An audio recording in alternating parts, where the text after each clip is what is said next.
This channel does not promote any violent, harmful, or illegal activities. All content provided by this channel is meant for an educational purpose only.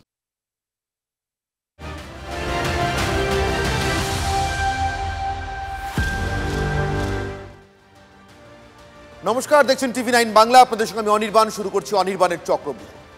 চক্রব্যূহে আটকে আছেন রাজ্যের মানুষ। চক্রব্যূহ থেকে বেরোতে পারলেন কি? আজ তার খোঁজ নেব। তার কারণ 26,000 শিক্ষকের এবং তার মধ্যে অন্তত 20,000 যোগ্য শিক্ষকের চাকরি চলে গেছে। এটা নতুন খবর নয়। এরপর কি? অত কি মানে এই চাকরি কি আর ফিরবে? যদি ফেরে তাহলে কে ফেরাবেন? রাজ্যের মুখ্যমন্ত্রী মমতা বন্দ্যোপাধ্যায়ের সঙ্গে আজ যোগ্য কোটানকোট যোগ্য চাকরিহারাদের একটি বৈঠক বা একটি মোলাকাত আয়োজন করা হয়েছিল। বৈঠক মানে প্রত্যেকের কথা শোনার একটা রাস্তা না, সেরকম কিছু হয়নি। তাদের মধ্যে একদল প্রতিনিধি তারা মুখ্যমন্ত্রীকে কোনো স্মারকলিপি দিলেন, কিছু বললেন না, তেমনটাও হয়নি। ওই সামনে পিছনে এ সারি ও সারি মিলিয়ে বসে থাকা কয়েকজন, আসা এবং যাওয়ার পথে কয়েকজন মুখ্যমন্ত্রীর সঙ্গে ছুঁড়ে আলগোছে দু চারটে কথা বলার সুযোগ পেয়েছেন, মুখ্যমন্ত্রীও দিয়েছেন। এবং তার থেকেও বেশি করে মুখ্যমন্ত্রী যেটা দিয়েছেন সেটা প্রত্যেকের জন্য প্রায় 12,000 নাকি পাস বিলি হয়েছিল। নাকি বলছি তার কারণ সরকারি কোনো সংখ্যা নেই আমাদের কাছে, সবটাই শোনা, অন্যের মুখে শোনা। তাই বলছি 12,000 নাকি পাস বিলি হয়েছিল। অতএব এই 12,000-এর মধ্যে কয়েকজনের সঙ্গে এই টুকটাক কথাবার্তা ছাড়া মুখ্যমন্ত্রী যা বলেছেন তা সবার জন্য, অর্থাৎ উপস্থিত যারা ছিলেন। এদের মধ্যে যোগ্য চাকরিহারা কতজন ছিলেন, অযোগ্য কতজন ছিলেন তা নিয়েও বিতর্ক রয়েছে। সত্যি সত্যি যোগ্য হয়েও কতজন পাস নিয়ে ভিতরে ঢুকতে পারেননি। তারা বিক্ষোভ দেখানোর একটা পরিকল্পনা করেছিলেন বলে তাদেরকে আবার পরিকল্পনা করে আটকে দেওয়া হয়েছে কিনা, এসব নিয়ে বিতর্কের মাঝখানেই কিন্তু মুখ্যমন্ত্রী তার মূল কথাগুলি বলে দিয়েছে। সেই কথার মাঝখানে এটা কি স্পষ্ট হলো? কার দায়ে চাকরিহারা হলেন এই রাজ্যের 26,000 শিক্ষক? এবং বিশেষ করে অযোগ্যদের কথা সরিয়ে দিচ্ছে, তাদের তো চাকরি যেতই, কিন্তু 20,000 যোগ্য শিক্ষকের চাকরি যাওয়ার পিছনে দায়টা আসলে কার? এই চক্রব্যূহ থেকে মুক্তি মিলছে কি?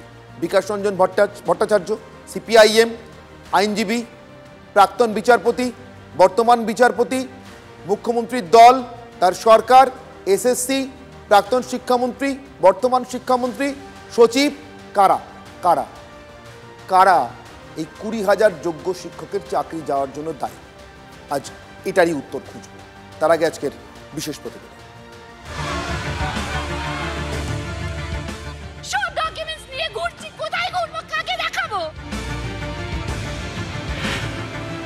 যোগ্যদের চাকরি যাতে যোগ্যরা ফিরে পায়, আমরা প্রথমে ক্ল্যারিটি চাইব।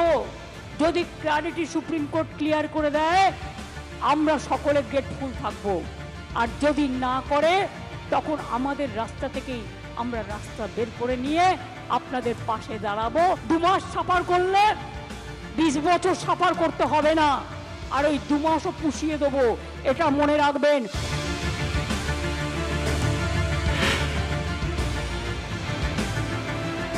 স্কুল সার্ভিস কমিশন প্রকাশ করে দিক না, এই তো ওয়েমার শিটগুলো পাবলিশ হয়ে যায়। আমি আপনাদের চ্যানেলের মাধ্যমে মুখ্যমন্ত্রীকে দিদি বলে অনুরোধ করছি যে দিদি ওইটা পাবলিশ করে দিন। কেন ওটা নিয়ে বসে আছেন?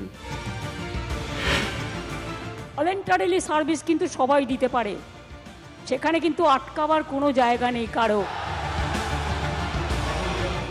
আপনারা যাতে আবার চাকরি ফিরে পান তার ব্যবস্থা প্রসেসের মধ্যে দিয়েই 2 মাসের মধ্যেই কমপ্লিট হবে এবং আপনাদের চাকরি ব্রেক হবে না। ভলেন্টিয়ারি সার্ভিস আমরা দেব, তাহলে ভরপাই মানেটা কি? এটার মানেটা কি? তার মানে 2 মাস বেতন পাবো না, এরিয়ার দেবে পরে?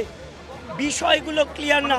আমাদের plan A ready, B ready, C ready, D ready and E ready. ABC পদ্ধতিগুলো তো একটু হলেও বলতে পারতেন। লোকানো পদ্ধতি তো চাই না আমাদের। শিক্ষা ব্যবস্থাকে ভেঙে ফেলার জন্য একটা চক্রান্ত চলছে, একটা পরিকল্পনা চলছে। আমি সরাসরি চ্যালেঞ্জ করছি। আর এই রায়ের পেছনে কিছু খেলা তো নেই। সেই খেলাটা কে খেলেছেন? বলছে আমরা যোগ্যদের ডেকেছি, তার মানে 18,000 লোক তো অবৈধ ঘোষণা করে দিয়েছে কার্ড দেওয়ার মধ্য দিয়ে। এই তালিকাটা কেন সুপ্রিম কোর্টে দিয়ে দিল না? এটা কোর্টের দোষ নয়, দোষ তো সেই মুখ আর মুখোশদের যারা আপনাদের নিয়ে খেলা করেছে।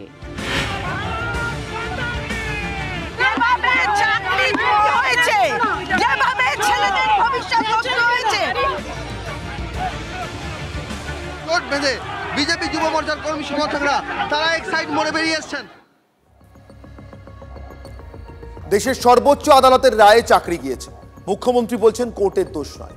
রায়ের সমালোচনা করেছেন, করতেই পারেন, এদেশের যে কোনো নাগরিক করতে পারেন, কিন্তু আদালতের সমালোচনা করেননি। তাহলে দোষটা কাদের? মুখ কারা, মুখোশ কারা, দায়টা কার বা কাদের?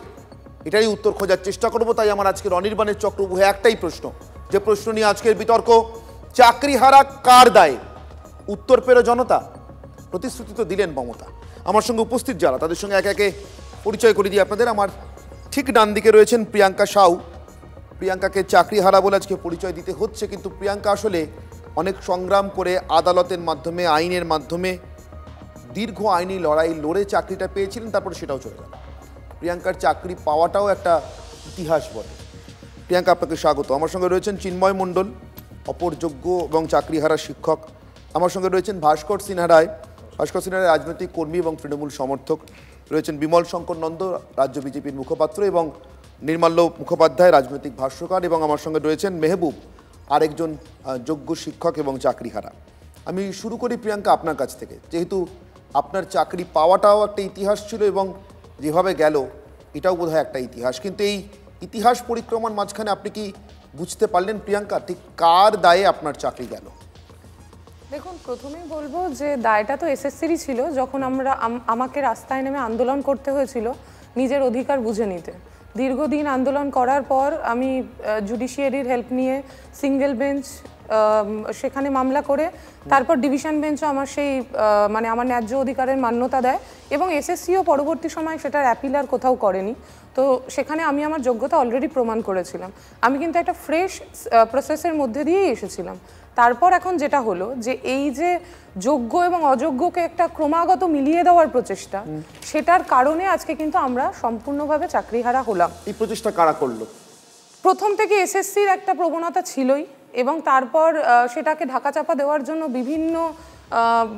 বিভিন্ন কি বলবো, মানে সরকারি বিভিন্ন প্রচেষ্টা আমরা দেখতে পেয়েছি। কারণ আমরা তো আমাদের তথ্য প্রমাণ হাতে করে বিভিন্ন আধিকারিকের দপ্তরে দপ্তরে ঘুরেছি, তখন দেখেছি আমরা যে যোগ্য সেটা বোঝানোর কোনো রাস্তা আমরা পাইনি এবং কোনো মান্যতা পাইনি। আমাদের নথিপত্র আমাদের হাতে দেখিয়েছি যে এইভাবে আমরা বঞ্চিত, তখনও কিন্তু আমরা কোনো রকম কোনো কোঅপারেশন সরকারের দিক থেকে এবং এসএসসির দিক থেকে পাইনি। সে কারণেই আমাকে এক্সিকিউটিভের ওপর আশা ছেড়ে দিয়ে জুডিশিয়ারির হেল্প নিতে হয়েছিল। তো সে জায়গা থেকে প্রথম থেকে যদি আসি ইতিহাস ঘেটে, তাহলে বলতেই পারি যে এসএসসি এবং গভর্নমেন্ট দুজনের কারুর তরফ থেকে কিন্তু সদিচ্ছাটা আমাদের নিয়োগের ক্ষেত্রে আমরা দেখতে পাইনি। এবার এখন যে জায়গা, সেখানে এসে বলতেই পারি যে সরকারের এবং এসএসসি একটা এক্স্যাক্টলি একটা অটোনমাস বডি, তারা যদি চাইতো, ধরুন আমি এই অর্ডারের 35 নম্বর পাতা ধরে যদি বলি যে আমাদের যত রেকমেন্ডেশন হয়েছিল তার থেকে অ্যাপয়েন্টমেন্ট বেশি হয়েছে, এবং সংখ্যাটা কত সেটা কিন্তু বলে দেওয়া আছে। আমরা যেই 20,000 যারা নিজেদের যোগ্য বলছি, প্রমাণ করেছি যোগ্য, আমরা পরীক্ষা দিয়ে এসেছি, তাদের সাথে কিন্তু এই বেনজল ঢুকে আছে, এবং সেটা কারা সেটা কিন্তু আইডেন্টিফাই এসএসসি এখনো করে দেয়নি। এটার জন্য আমাদের একটা পাবলিকেশন দরকার ছিল, যেখানে আমাদের নামের পাশে পরিষ্কার স্টেটাস হবে যে এরা টেন্টেড, এরা আনটেন্টেড। দেখবেন কথাটা লেখা আছে we are specifically not tainted. আমাদের এই কথাটাই হওয়া উচিত ছিল, উই আর স্পেসিফিক্যালি আনটেন্টেড। এই জায়গাটা কিন্তু এসএসসি আজও পরিষ্কার করে দিতে পারেনি। এখনো সময় আছে, এসএসসি যদি রিভিউ ফাইল করে সেখানে যদি লিস্টটা দিয়ে দেয়, তাহলেই কিন্তু সমস্ত কিছু জলের মতো স্বচ্ছ হয়ে যায়। চিন্ময় বাবু, আমি আপনার কাছ থেকে উঠতে চাইবো বা বুঝতে চাইবো যে দায়টা কার, আপনারা কিভাবে বুঝেছেন? দেখুন, প্রথম থেকেই আমরা দেখে এসেছি যে এই মেন যে কারণটা যার জন্য আজকে আমাদেরকে এখানে বসে আলোচনা করতে হচ্ছে, সেটার কারণ হচ্ছে একটা বিরাট আকারের দুর্নীতি। এটা অস্বীকার করার জায়গা কোনো জায়গায় নেই। ছোটখাটো ভুল নয় তাহলে বলছেন? একদমই নয়, দুর্নীতি তো বলছিলেন, আপনাদেরই তো বলছিলেন যে একটা দুটো ভুল হতে পারে, ভুল শুধরে নেওয়ার সময় দেওয়া উচিত। একটা দুটো ভুল বলে মনে হয় দুর্নীতি হয়েছে, এইটা একটা সবার মেনে নেওয়া উচিত, এবং এটা হয়েছে, এটা আমরা সবাই জানি, চোখে দেখা। কিন্তু দুর্নীতি হওয়ার পরে যারা দুর্নীতি করলো তারা জেলে, এবং যারা দুর্নীতি করে চাকরিটা পেল তারা অযোগ্য বলে একটা লিস্টেড টেন্টেড। তাহলে তাদের যখন চিহ্নিত করা হয়েছে, হাইকোর্টের অর্ডার হোক বা সুপ্রিম কোর্টের অর্ডার হোক, যাদেরকে এই স্যালারিটা ফেরত দেওয়ার কথা বলা হয়েছে তারাই হচ্ছে টেন্টেড। তাহলে আপনি যখন তাদেরকে চিহ্নিত করতে পেরে গেলেন, বেতন ফেরত দিতে বলছেন, তাহলে বাকি যাদেরকে ওই যে টার্মটা দিয়েছে নট স্পেসিফিক্যালি নট টেন্টেড, তাহলে তাদের চাকরিটা কেন আপনি বাঁচালেন না? মানে বেনিফিট অফ ডাউট, সেখানে আপনি সবার জীবনটা ধ্বংস করে দিলেন। এটা কখনো হতে পারে কি? এই আপনিটা কে, কাকে চিহ্নিত করছেন আপনারা? আপনি বলতে দুর্নীতি করেছে তো রাজ্য সরকার, এই আপনিটা হচ্ছে জাস্টিস। জাস্টিস দিতে পারলেন না কি? এই বিচার ব্যবস্থা, কোনো ব্যক্তি বিশেষ নয়, এই বিচার ব্যবস্থা।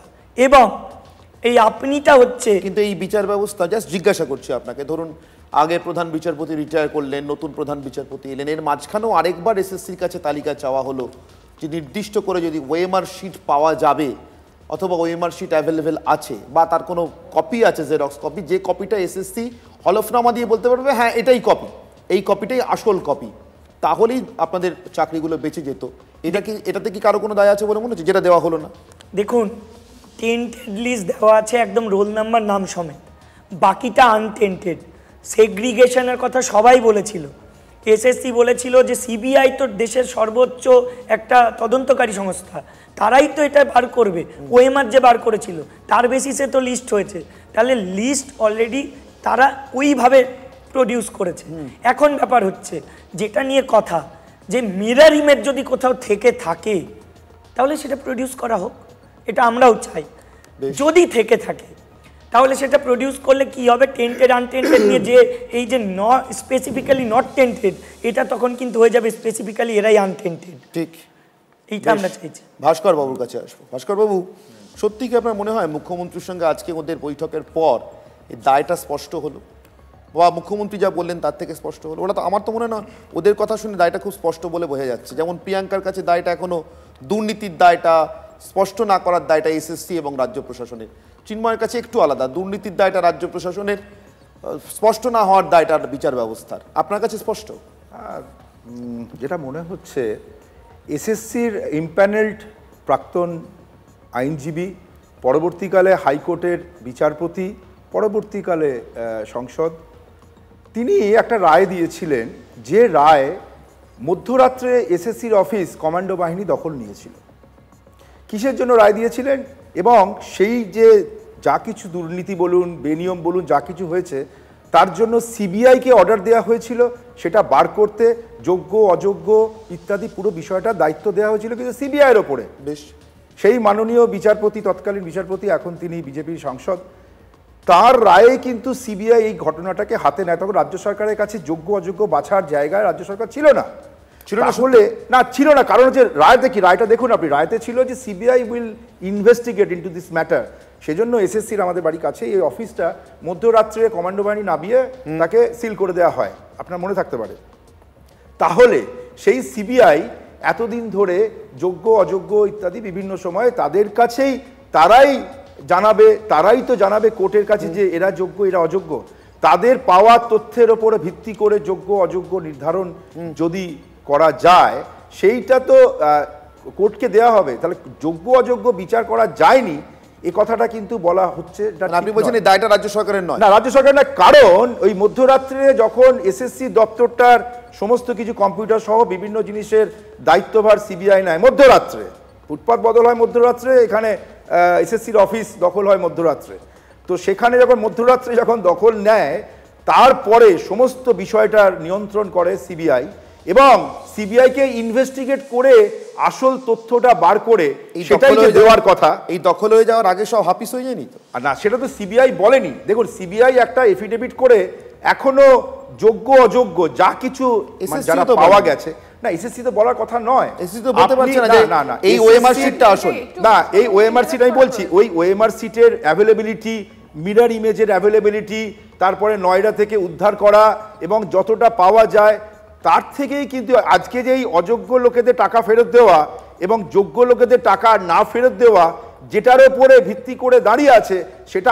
আশা করি সিবিআই এর দেওয়া তথ্যের ওপর ভিত্তি করে, তাহলে সেইটা যখন একটা আলাদা করা হলো। ভাস্করবাবু আপনি দেখুন তো আপনার কাছে এই কথাটার উত্তর আছে কিনা। দুটো কথা, একটা রাজ্যের বিরোধী দলনেতা বলছেন তার বক্তব্য 3 বছর সময় পেয়েছিলেন রাজ্যের মুখ্যমন্ত্রী এবং তার প্রশাসন, তারপরও তারা স্পষ্ট করেননি। শুভেন্দু অধিকারী আজকের বক্তব্য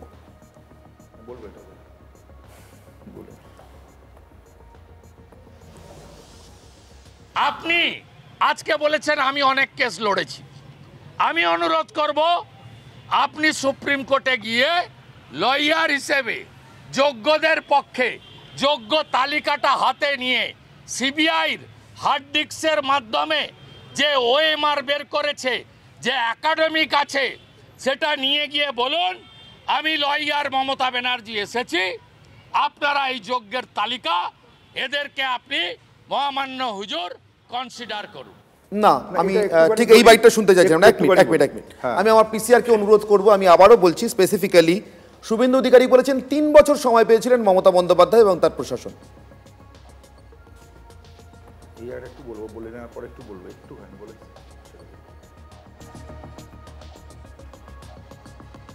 অ্যাভেলেবেল নয় কি পিসিআর?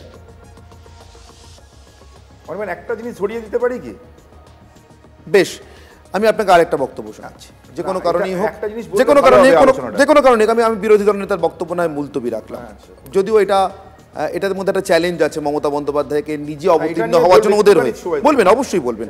আমি আপনাকে একজন যোগ্য টিচারের, যোগ্য শিক্ষকের বক্তব্য শোনাচ্ছি, যারা বলছেন তাদের হাতে ললিপপ ধরানো হচ্ছে, তার বক্তব্য। বলছেন যোগ্য অযোগ্য লিস্ট আমি সুপ্রিম কোর্ট থেকে আনতে যাবো, তো এসএসসি কে দিয়ে যোগ্য অযোগ্য লিস্ট বানিয়ে দিক সুপ্রিম কোর্টে। এটা ললিপপ ধরাচ্ছে। যোগ্য অযোগ্য লিস্ট এসএসসি দিবে, সুপ্রিম কোর্ট দিবে। উনি বলছেন ভলান্টারি রিটায়ারমেন্ট, যদি উনি রিভিউ পিটিশন করার পরে আবার নেগেটিভ হয় তাহলে সেই ক্ষেত্রে আমরা কি করব? তিনি সিভিক আমার হাতে আছে, তাতে আমাদেরকে পুষিয়ে দেবো, আমরা কিন্তু পুষিয়ে কিছু চাই না। ভলান্টিয়ার হিসেবে যেতে চাই না বলেই তো এসছি। কেন একটা যোগ্য চাকরি পাতে হয়, কেন পার্মানেন্ট চাকরি পাতে হয়, কেন ভলান্টিয়ার হয়ে যাব? ভাস্করবাবু দেখুন, এই কথাটাই বলছি, একজন নয় কয়েকজন যোগ্য অযোগ্য বাছার দায়িত্ব তো সিবিআই এর উপর আসত। এরা তো বলছেন না এসএসসি না, এরা বলছেন। আমি তাদের প্রতি সমবেদনা জানিয়েই বলছি, যে সমবেদনা আমি রাখছি, যে আপনি এসএসসি কেন দেবে, রাজ্য সরকার কেন দেবে? তাহলে ওই মধ্যরাত্রে সিবিআই এর ওই দায়িত্ব নেওয়া অভিজিৎ গঙ্গোপাধ্যায়ের অর্ডার, সেই অর্ডারে এতদিনের বিতর্ক কিসের জন্য? তাহলে সিবিআই দেবে কিনা? বিষয়ে দেওয়ার দায়িত্ব কি সিবিআই নয়? ছোট্ট প্রশ্ন করব, সিবিআই এনকোয়ারি নিয়ে নয়, সিআইডি এনকোয়ারি নিয়ে কয়েকটা ছোট্ট প্রশ্ন করছি, যার সঙ্গে এই মামলার কোনো সম্পর্ক নেই, জাস্ট জিজ্ঞাসা করছি। 21শে জুলাই কমিটির রিপোর্ট, বেনাচেপড়ার কঙ্কাল রহস্য, আর বর্ধমানের সাইবাড়ির হত্যা রহস্য, আনন্দমার্গী সন্ন্যাসীদের হত্যা রহস্য, রাজারহাটের জমি কেলেঙ্কারি, আপাতত 5টা আমার মনে পড়ছে মমতা বন্দ্যোপাধ্যায় ক্ষমতায় আসার পর তৈরি করা 5টা তদন্ত কমিশন। একটারও রিপোর্ট পেলাম না, বা যাদের যাদের নাম শুনেছিলাম নামের আগে হারমাদ বসিয়ে, মানে ধরুন কথা বলছি, ধরুন হারমাদ সুশান্ত ঘোষ, হারমাদ গৌতম দেব, হারমাদ নিরুপম সেন, এদের কারোকে তো দোষী প্রমাণিত হতে দেখলাম না। দেখুন, সেগুলো মানে এই ঘটনাগুলোর প্রেক্ষিত, ওই ঘটনাগুলোর মানে কারণটা কি, ইকুয়েশন কি ব্যাপার, সেটার সঙ্গে যদি আপনি আজকে কারণটা কি ছিল, সিবিআই এর দায়িত্বপ্রাপ্ত কারণটা কি ছিল, মানে আপনি বলছেন মধ্যরাতে দখল, না এগুলো তো দখল তো করেছিল, তাহলে মধ্যরাতে দখল করা করে সিবিআই, ওই যে মধ্যরাতে এখানে দখল, মধ্যরাতে নয়ডা থেকে কারুর কাছ থেকে পাওয়া, যে পাওয়ার তথ্যের উপরে ভিত্তি করে আজকে যারা নিজেদের যোগ্য বলছেন এবং যাদেরকে অযোগ্য বলা হচ্ছে, এই বলাটা তো সিবিআই এর দেওয়া তথ্যের উপর ভিত্তি করে, তাহলে সিবিআই তো তুলে ধরবে কারা যোগ্য কারা অযোগ্য। রাজ্য সরকারের দায়িত্ব নেই, এসএসসি দায়িত্ব। আমি নির্মলা বাবুর কাছে আসবো।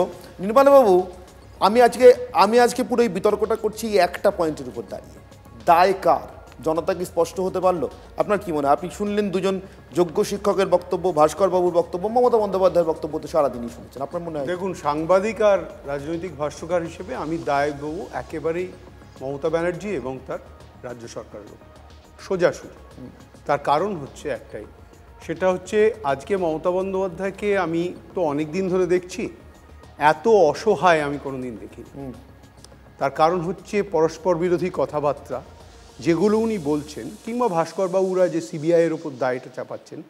16টা হিয়ারিং হয়েছে এই কেসটা নিয়ে, এগুলো নিয়ে অনেকবার আলোচনা হয়েছে, এগুলোর আর নতুন করে পোস্টমর্টম করার কোনো জায়গা নেই। ঠিক, সুপ্রিম কোর্ট সব উত্তর দিয়ে দিয়েছে, সেই হিয়ারিংগুলো আপনি ফলো করলে সব পেয়ে যাবেন ভাস্করবাবুদের কথা।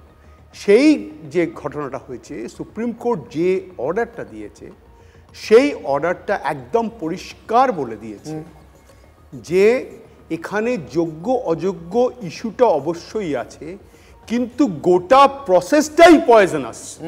বলেছে গাছটা যখন পচে গেছে তার ফলগুলোও পচে গেছে। মমতা বন্দ্যোপাধ্যায় আজকে শুধু একটা জিনিস বলেন, সেটা হচ্ছে আপনারা আমাকে মাফ করবেন, আমি মিথ্যে কথা বলতে বাধ্য হচ্ছি, সমস্তটাই মিথ্যে বলছি, আপনাদের জন্য আমরা কিছু করতে পারবো না। ভাস্করবাবু ঘন ঘন মাথা নাড়াচ্ছেন। ভাস্করবাবু এটা তার মানে যদি বেসিক প্রিন্সিপাল মানে লিগ্যাল সিস্টেমে বেসিক প্রিন্সিপালে যারা যোগ্য তাদের চাকরিটা যাওয়ার ক্ষেত্রে নিশ্চিতভাবে মানে তাদের দায় নয়, তাহলে তাদের চাকরি যেতে না যায়। বারবার বলা হয়েছে যোগ্য ব্যক্তিদের চাকরি যেতে পারে না, একজন অযোগ্য ব্যক্তির জন্য সমগ্র যোগ্য ব্যক্তিদের চাকরি চলে যাবে। একটা প্রশ্ন, আপনার কি মনে হয় মমতা বন্দ্যোপাধ্যায় রাজ্যের মুখ্যমন্ত্রী এখনো অযোগ্যদের চাকরিটা যাক এই ব্যাপারেও খুব স্থির নিশ্চিত বলেছেন? তো উনি বলেছেন যে অযোগ্যদের বিষয়ে বলতে পারছি না, রিপোর্ট নিয়ে তার এভিডেন্স নিয়ে দেখা হবে, কিন্তু যোগ্যদের কথাই বলেছেন, কিন্তু যোগ্যদের কন্টিনিউ করতে বলেছেন। একটা বক্তব্য আমার মনে হয় না এই বক্তব্যটা শুনলে চিন্ময় বাবু, প্রিয়াঙ্কা বা মেহবুব, আমি একটা কথা বলে নি, আসছি কারোর ভালো লাগবে বলে আমি আপনার কাছে আসবো। নির্মল মমতা বন্দ্যোপাধ্যায় একদিকে যখন বলছেন যোগ্যদের চাকরি কোনোভাবে যেতে পারে না, সরকার যেতে দেবে না, তখন যোগ্য অযোগ্য নিয়ে এখনো যে তার সরকারের মনে, অন্তত তার মনে সরকারের প্রধান হিসেবে দ্বিধাদ্বন্দ্ব আছে। যে সিবিআইকে, যে সুপ্রিম কোর্টকে তিনি দায়িত্ব দিচ্ছেন যোগ্য অযোগ্য বাছার, তাদের প্রাথমিক যোগ্য অযোগ্য বাছাইয়ে মমতা বন্দ্যোপাধ্যায়ের নিজের বিশ্বাস আছে তো? শুনুন তো। আগে ফার্স্ট ফেজ যোগ্যদেরটা রক্ষা করা, সেকেন্ড ফেজ কাকে অযোগ্য বলেছে, কেন বলেছে, কি কারণে বলেছে, কোন এজেন্সি তদন্ত করেছে, কি কি কাগজপত্র আছে, টোটালটা দেখব। তারপরে তাদের নিয়ে আমি আলাদা করে মিটিং করে আমাদের কথা বলবো। নির্মল বাবু, আপনার মনে হয় যোগ্য এবং অযোগ্য মমতা বন্দ্যোপাধ্যায় যত চেঁচিয়ে বলছেন না, আওয়াজটা চি চি করে বেরোচ্ছে, আপনি নোটিস করুন। তার কারণ হচ্ছে উনি খুব ভালো করে জানেন কিছু চাষি ভলেন্টারিলি জমি দিয়েছিল, কিছু চাষির কাছ থেকে জোর করে নেওয়া হয়েছিল, কেউ ভাগ করেনি কে দিয়েছিল না দিয়েছিল। সুপ্রিম কোর্ট বলেছিল পুরো প্রসেসটাই ইললিগাল, বাতিল করে দেওয়া হয়েছিল, একদম বাতিল করে দিয়েছিল। না, নতুন আজকে জমি অধিগ্রহণ আইন যেটা মমতা বন্দ্যোপাধ্যায় করেছিল সেটা তো বিচার হয়নি, সেটা বিল হিসেবে আসেনি, রিজেক্টেড হয়ে যায়, পুরনো আইনেই হয়েছে। কোর্ট পুরো প্রসেসটা যেরকম নালিফাই করেছিল, এখানেও পুরো প্রসেসটা নালিফাই করেছে। অহেতুক আপনারা যে পোস্টমর্টেম টাকা, তাহলে অযোগ্যদের টাকা না বলতে হলো, আমাকে বলুন, এটা বলুন, বলেনি অযোগ্যদের টাকা ফেরত দিতে। আপনারা তো এখনো বলেনি টাকা ফেরত দিতে বলেনি। না না বলেনি, এখনো তো সিঙ্গুরের ইচ্ছুক চাষীদের জমি ফেরত দেন। না না, সেটা তো দিতে পারবেন না। না না, সেটা তো আইন পারবেন না দিতে। জমি অধিগ্রহণটাই ভুল ছিল, একই আইন, এখানে গোটা প্রসেসটাই ভুল, এখানে গোটা প্রসেসটাই ভুল। বিমল শঙ্কর বাবু, আমার বিরতিতে যাওয়ার আগে 1 মিনিট সময় আছে, আমি বিরতি থেকে ফিরে আপনার কাছে এবং মেহবুবের কাছে আবার আসবো। আমার আপনার কাছে বিরতিতে যাওয়ার আগে প্রশ্ন, আপনাদের ঘাড়ে দায় আসছে, বিজেপির ঘাড়েও রাজনৈতিক দায় আসছে, স্বীকার করেন কি? প্রথম কথা, এই ধরনের কথা যারা বলে এই নির্বোধের মতো কথার উত্তর দেওয়ার কোনো ইচ্ছে আমার নেই। আমি শুধু আপনাকে একটা কথা বলি, কিছুদিন আগে একটা বইতে পড়েছিলাম, লেখকের নাম ভুলে যাচ্ছি, যে আমি যদি কোনোদিন অন্যায় করি আয়নার সামনে দাঁড়াতে আমার লজ্জা লাগে। এখন তৃণমূলের হয়ে যারা এই অন্যায়গুলোকে সমর্থন করে যায়, একবার আয়নার সামনে চুল আঁচড়াতে তো দাঁড়ায়, একবার নিজের মুখের দিকে তাকায় না যে অপরাধগুলো করে যাচ্ছে, ভাবি কালের কাছে যখন এই সরকারটা চলে যাবে তখন মানুষ যদি তাকে জিজ্ঞেস করে বাজারে গেলে রিক্সায় চললে মশাই আপনি কি করেছিলেন, উত্তরটা কি করে দেবে? আমি এটাই শুধু ভবিষ্যতের কথা ভাবি। মানুষ এইভাবে প্রশ্ন হয়তো করবে না, আরেকটু অন্যভাবে করবে, আরো খারাপভাবে করতে পারে, আরো অ্যাগ্রেসিভলি করতে পারে, যে এই যে অপরাধগুলো আপনি করে গেছিলেন। দেখো, এই সরকার, এই দলটা যখন লড়াই করছে, আমি দলের জন্য লড়িনি, মমতা বন্দ্যোপাধ্যায় সিপিএমের বিরুদ্ধে লড়াই করছিলেন, আমরাও তো ছিলাম, কিন্তু যখন দেখলাম এই দলটা অপরাধ করছে, প্রতিবাদের রাস্তায় আমি গেছি। এবং তারপর যখন বুঝলাম হয়তো মানে ঠিক করতে গিয়ে অন্যায় করে ফেলেছে, এই দলটাকে সরানোর জন্য আমি রাজনীতিতে নেমেছি। আমি কখনো এই দলের সঙ্গে থাকলে আমার একটা লাল আলো লাগানো গাড়িও থাকতে পারতো, কিন্তু আমি ওই ভাবিকালের মানুষদের দিকে তাকিয়ে, যে আপনি একজন শিক্ষক হয়ে অপরাধটা করলেন, লোকে আমার মুখে থুতু দেবে, সেই জন্য আমি প্রতিবাদের রাস্তায় নেমেছি। আমি একটা কারোর মাথায় আসে না যারা এই অন্যায়টাকে সমর্থন করে। মেহবুব আরেকজন যোগ্য শিক্ষক এবং চাকরি হারা। খুব দুর্ভাগ্যের যে এরকম একটা সন্ধে আমাদের সঙ্গে আপনাদের কথা বলতে হচ্ছে, যে যেদিনকে আপনাকে আমার পরিচয় করাতে হচ্ছে আপনি একজন যোগ্য শিক্ষক কিন্তু চাকরি হারা। জানি না জাতির কত বড় অনিষ্টের দিন, দুর্ভাগ্যের দিন। কিন্তু মেহবুব, আমি আপনার কাছ থেকে বুঝতে চাইবো, আপনারা তো আজকে এই বৈঠকটা দেখেছেন মুখ্যমন্ত্রী নেতাজি ইন্ডোর স্টেডিয়ামে, আপনাদের কি মনে হয়েছে এই চাকরি হারানোর দায়, আপনাদের চাকরি হারানো যোগ্যদের, কার? দুর্নীতির দায় বললে শব্দটা কোনো একটা জায়গায় অসম্পূর্ণ থেকে যায়। আমি একটু বড় করে বলবো দুর্নীতির দায় এসএসসি এবং বিচারের ব্যর্থতা সুপ্রিম কোর্টের। যদি বলেন কেন, আমি কয়েকটা কথা বলবো, এখানে অনেক কথা উঠেছে, আমি সব কটা কথা বলছি। যখন মানে আমাদের কেস হাইকোর্ট থেকে সুপ্রিম কোর্টে গেলেন, তখন আমরা প্রথম যে জাস্টিসকে পেয়েছিলাম চন্দ্রচূড়, উনি প্রথম দিন স্টে লগ্নে বলেছিলেন যে যোগ্য এবং অযোগ্যদের বাছাই করার ক্ষেত্রে কোর্ট একটি ভূমিকা নেবে, অর্থাৎ কোর্ট মডালিটিসটা ঠিক করে দেবে। কিন্তু কেন এই কথাটা বললেন? একটু হাইকোর্টে আসলে আমরা জাস্টিস গাঙ্গুলির সময় বিকাশবাবুরা যখন সওয়াল জবাব করেছিলেন যে এর মধ্যে দুর্নীতি আছে, আমি এটা সর্বান্তকরণে স্বীকার করি, যখন জাস্টিস গাঙ্গুলি বা বিকাশ রঞ্জন বাবু জানতেনও না তার আগে থেকে আমরা এটা অনুমান করেছিলাম। কেন? কারণ আমি চাকরি পেয়েছি সেকেন্ড কাউন্সিলিংয়ে, এবং সেকেন্ড কাউন্সিলিংয়ে তার মানে আমি ওয়েটিং থেকে চাকরি পেয়েছি, কারণ ফার্স্ট কাউন্সিলিংটা হচ্ছে ইমপ্যানেল, সেকেন্ড, থার্ড, ফোর্থ, ফিফথ সব ছিল ওয়েটিং থেকে উঠে আসা, যেহেতু মাল্টিপল র্যাঙ্কিং ছিল। আমরা শুধু মেধার বলে চাকরিটা পাইনি, আমরা মেধার সঙ্গে শুধু মেধা নিয়ে নয়, লড়াই দিয়েও আন্দোলনটা পেয়েছিলাম। আর এই লড়াইটা না দিলে হয়তো আমার চাকরিটা সেই সময় কী হতো জানতাম না। কিন্তু যখন জাস্টিস গাঙ্গুলির কাছে আসলো কেসটা, তখন জাস্টিস গাঙ্গুলির কাছে ও বিকাশবাবুরা ওই সিবিআই ইনভেস্টিগেশন চেয়েছিল। কেন চেয়েছিল? তার কারণ হচ্ছে সিবিআই ইনভেস্টিগেশন চাওয়ার প্রধান কারণ ছিল এসএসসি যেহেতু চোর, এসএসসি চুরিটা করেছে, তাই চোরের কাছ থেকে যথার্থ নথি আশা করা যায় না এটা বলে। এবং এসএসসি তার পূর্ণাঙ্গ যে তদন্ত, সেই তদন্তের পরে 4টে চার্জশিট পেশ করেছে, এবং প্রত্যেকটা চার্জশিটে কে চোর, কাকে টাকা দিয়েছে, কত টাকা দিয়েছে, কি নাম তার, পূর্ণাঙ্গ রিপোর্টে সব কিছু স্পষ্ট হয়ে আছে। এবং তার বেশি এসএসসি সেইটাকে মান্যতা দিয়েছে। কিন্তু মুশকিল হচ্ছে এখন আমরা চাইছি যোগ্য অযোগ্যের তালিকা, সুপ্রিম কোর্ট চায়নি। কারণ সুপ্রিম কোর্ট সরাসরি চোরের কাছ থেকে কেন নথি চাইবে? তার জন্যই মডালিটিসের প্রশ্ন, তার জন্যই সিবিআইয়ের প্রশ্নটা ছিল। এখন যখন এই জিনিসগুলো পাওয়া গেল, তথ্যটা পাওয়া গেল, এবং আর একটা কথা উঠলো মধ্যরাত্রে এসএসসিকে হাইজ্যাক করা। এসএসসিকে হাইজ্যাক করে আজকে মিরর ইমেজ না পাওয়া গেলেও আর একটা জিনিস পাওয়া গিয়েছিল, যেটার নাম ছিল পূর্ণাঙ্গ মেধা তালিকা। সেখানে প্রত্যেকটা ক্যান্ডিডেটের রিটেন, একাডেমি, ইন্টারভিউ সবটা ওয়েবসাইটে পাবলিশ করা হয়েছিল। সেখানে থেকে কতজন দুর্নীতিগ্রস্ত সেটাও স্পষ্ট ছিল। আমি আপনাকে একটুখানি আটকাচ্ছি, আপনি একটু মন দিয়ে জাস্টিস অভিজিৎ গাঙ্গুলির কথাটা শুনুন তো। প্রাক্তন বিচারপতি, অবসরপ্রাপ্ত বিচারপতি, কিন্তু আমি তাকে জাস্টিস বলে সম্বোধন করছি একটাই কারণে, আজকেও যখন তিনি এই বক্তব্যটা পেশ করেছেন, বলেছেন আমাদেরকে TV9কে এক্সক্লুসিভলি, তখন তিনি বলেছেন আমি আমার রাজনৈতিক সত্তা সরিয়ে মুখ্যমন্ত্রীকে দিদি সম্বোধন করে বলছি। একবার শুনুন তো অভিজিৎ গঙ্গোপাধ্যায় কি বললেন, দেখুন তো মিল পান কিনা মেহবুব আপনার বক্তব্যের সঙ্গে, যুক্তির সঙ্গে অভিজিৎ গঙ্গোপাধ্যায়ের বক্তব্য। অভিজিৎ গঙ্গোপাধ্যায়ের বক্তব্য মেহবুব আমি আপনাকে শোনাবো।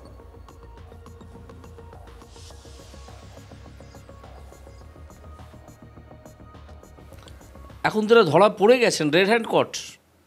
এইবার আপনাকে যোগ্য অযোগ্যকে বাছাই করতে হবে। এটা সহজেই বাছাই করা যায়। এই সিবিআই যে মাদার ডেস্ক উদ্ধার করেছে সেটা স্কুল সার্ভিস কমিশনের কাছে আছে, সম্ভবত সুপ্রিম কোর্টের কাছেও আছে, আমি জানি। সেটা স্কুল সার্ভিস কমিশন প্রকাশ করে দিক না, এই তো ওএমআর শিটগুলো পাবলিশ হয়ে যায়। ওএমআর শিট পাবলিশ হয়ে গেলেই বোঝা যাবে কে সাদা খাতা, কে ভুল উত্তর দিয়ে ঠিক নম্বর পাওয়া, আর কারা সত্যিকারের পরীক্ষা দিয়ে উপযুক্ত নম্বর পেয়েছে। দুধ কা দুধ, পানি কা পানি হয়ে যাবে। অর্থাৎ মেহবুব এখনো পর্যন্ত রাস্তা আছে, তাই তো?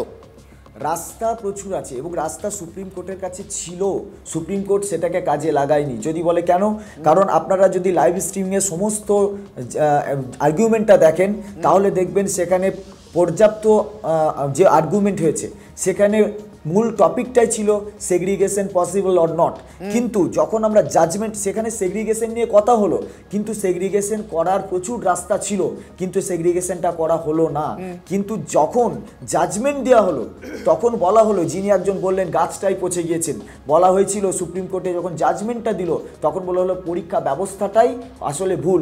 কিন্তু যখন পরীক্ষা ব্যবস্থা নিয়ে সুপ্রিম কোর্টে প্রশ্ন করা হলো তখন জাস্টিস সঞ্জীব খান্না মহাশয় নিজেই বললেন না না না, এই ব্যাপারে কোনো আলোচনাই হবে না, কারণ পরীক্ষা পদ্ধতি নিয়ে কোনো কথা হবে না। বিকাশ বাবুকেও থামিয়েছেন এবং নট কল ফর ভেরিফিকেশনের লয়ারকেও থামিয়েছেন, কারণ তার মনে হয়েছে নিশ্চয়ই যে এই পরীক্ষা ব্যবস্থাটা ভুল। এবং আমি বলছি পরীক্ষা ব্যবস্থাটা ভুল নয়, পরীক্ষা ব্যবস্থা দুটো দিক আছে, একটা হচ্ছে ইনডোর, একটা হচ্ছে আউটডোর। আউটডোরটা আমরা সবাই দেখতে পাই, ইনডোরটা আমরা দেখতে পাই না এবং সেটা আমাদের বিচার্য বিষয় নয়।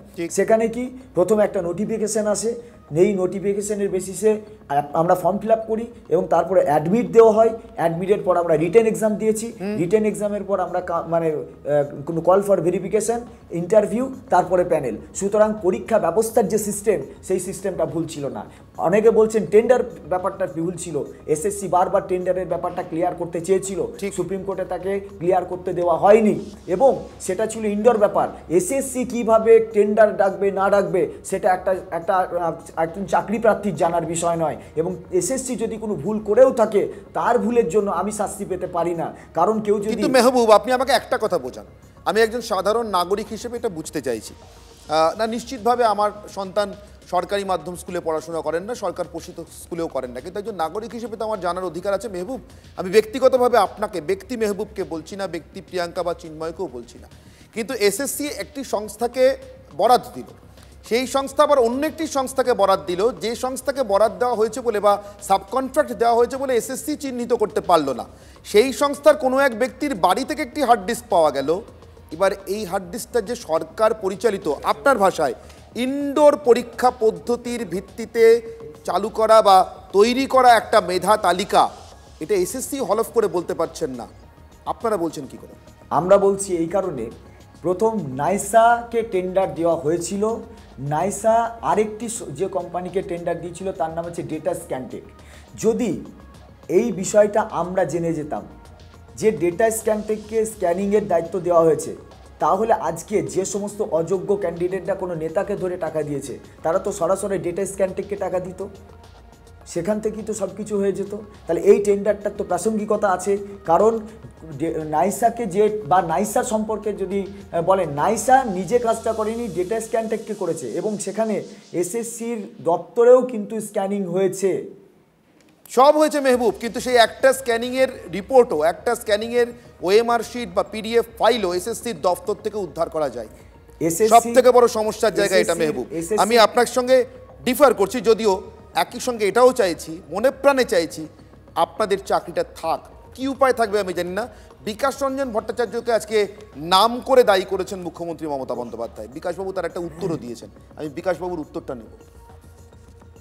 2022 থেকে উনি শিখিয়ে দিয়েছেন যে পশ্চিমবঙ্গের বুকে সমস্ত চাকরি, 2011 থেকে বুঝিয়েছেন, 22 থেকে কেন, যে সমস্ত চাকরি বিক্রি করা যায়, যে ইতিপূর্বে কেউ ভাবতেও পারেনি। উনি তো সবের পেছনেই খেলা দেখেন, এই মামলাগুলো তো খালি একজন জজ শোনেননি, সব জায়গায় কি তাহলে খেলা হচ্ছে, আর সবাই আসলে ওর যে খেলাটা ধরে ফেলেছিলেন। আর একটা বক্তব্য আমি শোনাব। সঙ্গীতা একজন যোগ্য শিক্ষক, সঙ্গীতা ছিলেন আজকে নেতাজি ইন্ডোর স্টেডিয়ামে। সঙ্গীতা গত কয়েকদিন ধরে খুব মুখর, আপনারা দেখেছেন এই বিষয়টি নিয়ে, এবং সঙ্গীতা মুখ্যমন্ত্রীর সঙ্গে, মুখ্যমন্ত্রী নেতাজি ইন্ডোর স্টেডিয়ামে সভার সময়টাতে কিছু কথা বলার চেষ্টা করেন। সেই কথোপকথন যেভাবে ক্যামেরা ধরা পড়েছে আপনাদের জন্য। স্কুলে যান, আপনারা জব কন্টিনিউ করুন, আমরা জিতে আসার পর আপনাদের এই সার্ভিস কন্টিনিউশন হবে এবং বেতনও কন্টিনিউশন হবে, কিন্তু সেটা আমি তো অন মাইক বলতে পারি না, কারণ যেহেতু আপনাদের সুপ্রিম কোর্টের অর্ডারে যেটা চলে যায় সেটাকে ওটা কোর্ট অফ কন্টিনিউশন। অর্থাৎ নির্মলাবাবু, মুখ্যমন্ত্রী কোর্টের অর্ডারে কন্টেম্প্ট হবে, সুপ্রিম কোর্টের অর্ডারে কন্টেম্প্ট হবে বলে মাইকের সামনে কিছু কথা বলেননি, এটা অন্তত সঙ্গীতা দাবি করছে। আপনি যে অস্পষ্টতার কথা বলছিলেন। হ্যাঁ, আমি তো আপনাকে প্রথম কথাই বললাম যে মুখ্যমন্ত্রী আজকে যা বলার চেষ্টা করেছেন, আমাদের বাংলায় যখন এসএসসি চাকরি দিয়েছে, যোগ্য কথাটাই ছিল নর্মাল কথা, ঠিক, উনি অটা যোগ করে দিলেন, দায়টা কার? অযোগ্য কথাটা ঢুকে গেল যখন চাকরি বিক্রি হলো। সৎ কথাটা হচ্ছে নর্মাল কথা, আপনি যখন সেটার এক্সেপশন করছেন তখন অসৎ হয়ে যাচ্ছে। অসতের তো বাংলা হয় না, অ্যাকচুয়ালি অসৎ অযোগ্য এই কথাগুলো আসে হচ্ছে অ্যাবারেশনের জন্য, অ্যাজ আ ডিফর্ম ফর্মে আসে। এইটা মুখ্যমন্ত্রী সেটাই এনশিওর করলেন, এবং সেটা করলেন বলেই আজকে ওনাকে পুরো দায়টাই নিতে হবে। She is the principal culprit, principal accused এই এন্টায়ার কেস। বেশ ভাস্করবাবু, আমি সময় দেবো বিমল শঙ্করবাবু, তার আগে আমি আপনার কাছে আসবো, কিন্তু আসার আগে আমি আজকের যে পোল কোয়েশ্চেন ছিল তার রেজাল্টটা আপনাদেরকে দেখাই। আমার আজকের প্রশ্ন ছিল কি, চাকরিহারা যোগ্যরা দায় কি রাজ্য সরকারের? মানুষ কিভাবে উত্তর দিচ্ছেন আসুন দেখে নিই। প্রশ্ন ছিল এটা, এবং তাতে 90% মানুষ হ্যাঁ রাজ্য সরকারের দায় মনে করছেন, না মনে করছেন 10% মানুষ, আর ভোট দিয়েছেন 20,000-এরও বেশি মানুষ, সবকটি সমাজ মাধ্যম সোশ্যাল মিডিয়া মিলিয়ে। কিন্তু এরপরে মন্তব্য, তার মধ্যে একটি মন্তব্য আমার খুব ইন্টারেস্টিং লেগেছে। আমি তিনটি মন্তব্য, সেরা তিনটি মন্তব্য আপনাদের দেখাবো। জনমতের মধ্যে অনির্বাণের চক্রবর্তী যারা জনমত দিয়ে থাকেন, প্রশান্ত পাল তিনি বলছেন দেশের প্রথম কোনো দুর্নীতি যেখানে শাসক ও বিরোধী দুপক্ষই জড়িত। আমি ইলাবোরেট করব বিমল শঙ্করবাবু আপনার জন্য। দ্বিতীয় মন্তব্য তাপস রায়, তৎকালীন বিচারপতি অভিজিৎ গঙ্গোপাধ্যায়ের কথা শুনলে এটা হতো না, যেটা আমরা কিছুক্ষণ আগে শুনিয়েছি বা আলোচনা করেছি। এর দায় রাজ্য সরকার ছাড়া আর কারো নয়, বলছেন কে? অনুরাধা মিত্র। এই হচ্ছে মোট তিনটি মন্তব্য আপনারা দেখতে পাচ্ছেন। প্রথম তিনটি মন্তব্য আমাদের বিচারে আজকের জনমতের সেরা তিনটি মন্তব্য। প্রশান্ত পাল, দেশের প্রথম কোনো দুর্নীতি যেখানে শাসক ও বিরোধী দুপক্ষই জড়িত। কেন বলছেন প্রশান্তবাবু? বিমল শঙ্করবাবু, আপনারা আগামীকাল সুপ্রিম কোর্টের মামলা শুনানি, মমতা বন্দ্যোপাধ্যায়ের নেতৃত্বে মন্ত্রিসভা অযোগ্যদের চাকরিতে বহাল রাখার জন্য সুপার নিউমেরারি পোস্ট তৈরি করেছিল। আপনারা বারবার বলেছেন মন্ত্রিসভার যৌথ দায়িত্ব, গোটা মন্ত্রিসভার জেলে যাওয়া উচিত। প্রশান্ত কুমার পাল প্রশ্ন তুলেছিলেন 2016 সালে মমতা বন্দ্যোপাধ্যায়ের মন্ত্রিসভাতে শুভেন্দু অধিকারী মন্ত্রী ছিলেন, যৌথ দায়িত্বের কথা এখানে খাটে কিনা, তিনি তাই আপনাদেরকেও দায়ী করছেন। কিছুই জানেন না। তুমি বললে সেরা মন্তব্য, first are the most stupid comment. কেন বলছেন? স্টুপিড লোকের স্টুপিড কমেন্ট। কেন বলছেন?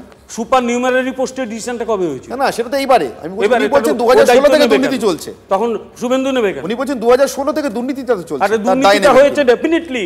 এটা এই রাজ্যের মুখ্যমন্ত্রী তো শুভেন্দু দিকে আঙুল তুলে বলেছেন এই হয়েছে, তার বিনিময়ে শুভেন্দু অধিকারী তো চ্যালেঞ্জ করেছেন, আপনি ধরুন আপনি সরকারে আছেন, ঠিক আপনাকে চ্যালেঞ্জ করছি, আপনি সরকারে আছেন, আমার কি দুর্নীতি হয়েছে ধরুন, ধরতে পেরেছেন?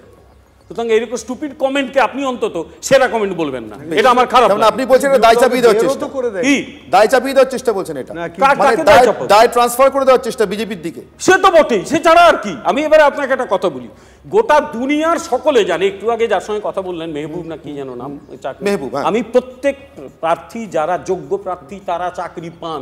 আমি ব্যক্তিগতভাবে, আমি নিজেও শিক্ষক, 38-40 বছর আগে অধ্যাপনা করতে গিয়ে যে কোয়ালিফিকেশনে পেয়েছি চাকরি, এখনকার টিচারদের কোয়ালিফিকেশন আমি বলছি অনেকের আমার চেয়ে বেশি, কারণ তখন আমরা যে মার্কস পেয়েছি এখন তার চেয়ে বেশি মার্কস পায় ওরা। সুতরাং এইরকম যোগ্য ক্যান্ডিডেটরা রাস্তায় ঘুরে বেড়াবে, যারা এটা সম্মান নিয়ে সমাজে বাঁচার কথা ছিল, তারা পিলার টু পোস্ট দৌড়চ্ছে আমার চাকরি ফেরত দাও। কোন সভ্য সমাজে এটা হয় না। আমি শেষ করি, আমি কাউকে ডিস্টার্ব করিনি, কিন্তু আমি মাত্র 30 সেকেন্ড বলেছি, এরপরে আমি জাস্ট কথা বলবো না। তাহলে আমার কথা হচ্ছে, গত এতদিন ধরে হাইকোর্ট বারবার বলেছে যে তোমরা বেছে দাও কে যোগ্য কে অযোগ্য। হাইকোর্ট কাকে বলেছে বাঁচতে? হ্যাঁ বলতে দিন, কাকে বাঁচতে বলেছে শেষ করতে দিন প্লিজ। হাইকোর্ট বলেছে স্কুল সার্ভিস কমিশনকে, ঠিক হাইকোর্ট বলেছে সিবিআই কে, সিবিআই সেই অনুযায়ী অযোগ্যদের তালিকা দিয়েছে, তারপর বলেছে যে কোনো ডকুমেন্ট নেই, হাফিজ করে দিয়েছে এরা, বলেছে পরিষ্কার ডকুমেন্ট। আমি শেষ করি, ডকুমেন্ট পাইনি। ফলে যারা যোগ্য বলা হচ্ছে কোড আনকোড, তাদের অধিকাংশ যোগ্য, কিন্তু গোটা পরীক্ষা ব্যবস্থাকে যেভাবে পদে পদে শেষ করে দেওয়া হয়েছে, সেই আমি আপনাকে একটা কথা বলি, সেই পরীক্ষা ব্যবস্থা সাইন্টিফিক থাকে। জাস্ট একটা লাইনেই শেষ করি, ত্রিপুরাতে 10,323 জনের চাকরি বাঁচানোর জন্য সিপিএম পিলার টু পোস্ট দৌড়েছিল, চাকরি বাঁচাতে পেরেছে। আর বাম আমলে যে দুর্নীতি হয় তার প্রমাণ আমি বলে দিচ্ছি বিকাশ বাবুকে। 2001 সালে শিক্ষক হয়েছিল সিরাজুল, তার চাকরি এতদিনে গেল, হয়নি তা নয়, এরা সবকিছুকে ছাপিয়ে গেছে। দায়টা দিচ্ছেন ওদের। বিকাশ রঞ্জন বাবুর বক্তব্য তার দল সমর্থন করছে না। যে কথাটা বারবার বলা হয়েছে, পিটিশনে এন্টার প্যানেল বাতিলের দাবি জানিয়েছিলেন এই বিকাশ রঞ্জন ভট্টাচার্য, তার দল তাকে সমর্থন করে না। এবারে চলুন, এন্টার প্যানেলে বাতিলের দায়ী মানে চেয়েছিলেন, সেটাই হয়েছে বলে তিনি মানে আনন্দ প্রকাশ করেন। আমি আপনাকে বলছি যোগ্য ব্যক্তিদের, ভাস্কর বাবু ওয়ান লাইনার কোশ্চেন, সিঙ্গুরে 1000 একর জমি নেওয়া হয়েছিল, তার ইচ্ছুক ছিলেন অনিচ্ছুক ছিলেন, গোটা প্রসেসটা বাতিল হলো, দায় বামফ্রন্ট সরকারের। আইনটাকে এখানে দায় কার? আন্দোলনে শতাব্দী প্রাচীন জমি অধিগ্রহণ আইন বাতিল হয়েছিল।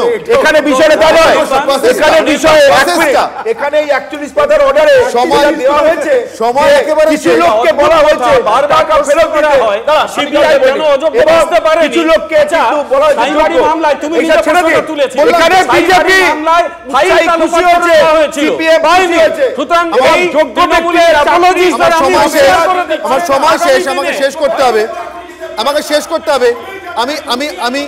আমি অনির্বাণের চক্রব্যূহ শেষ করব আজকে একটাই কথা বলে, সময় একেবারে শেষ। আমি অনির্বাণের চক্রব্যূহ শেষ করব শুধু একটাই কথা বলে, এই চক্রব্যূহ থেকে যোগ্য শিক্ষকদের বের করে নিয়ে আসা সবকটি রাজনৈতিক দলের কর্তব্য, সবকটি রাজনৈতিক দলের।